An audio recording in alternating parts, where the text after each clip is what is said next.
2/5 தான் 510 சொல்கிறோம். 2/5 தான் நமக்கு என்னவா 510 சரிங்களா. இல்லை நீங்கள் முக்கியமாக கவனிக்க வேண்டியது டிஃப்ரென்ஸ் பிட்வீன் எ நம்பர் சரியா. அந்த நம்பரோட டிஃப்ரென்ஸ் அதாவது இந்த 2/5 இருக்கு இல்லையா, இந்த 2/5 டிஃப்ரென்ஸ் வந்து எவ்வளோ, 5ல் 2 போச்சுன்னா எவ்வளோ 3 இல்லைங்களா. ஸோ அந்த 3 தான் அவன் கொஷினில் சொல்லியிருக்கக்கூடிய 510. இப்போ புரிஞ்சுச்சா கொஷின் என்ன சொல்லியிருக்கான்னு சொல்லிட்டு 3 தான் 510. அதை வச்சுட்டு எனக்கு 10% எவ்வளோ அதை கண்டுபிடிச்சி சொல்லுங்கன்றான்.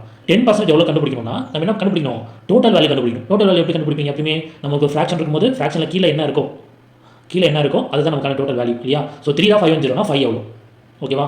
ஸோ இதை வந்து நம்ம கண்டுபிடிக்கலாம். ஸோ 3 வந்து கழிக்க முடியுமா, 170 510 வரும். 170 5 பண்ணினா உங்களுக்கு 850. ஸோ 850 தான் நமக்கான டோட்டல் வேல்யூ. ஸோ இந்த 850 வச்சு என்ன கண்டுபிடிக்க முடியும், 10% எவ்வளோ கண்டுபிடிக்க முடியும். ஸோ நம்ம என்ன பண்ணலாம், 100% தான் 850 அப்படின்னா அதில் 10% எவ்வளோ அப்படின்னு கண்டுபிடிக்கலாம். 0 0 போயிடும், இந்த 0 போயிடும். அப்புறமே எவ்வளோ இருக்குது 85 இருக்குது. ஸோ 85 தான் அவன் கொஸ்டினில் கேட்டக்கூடிய அந்த 10%.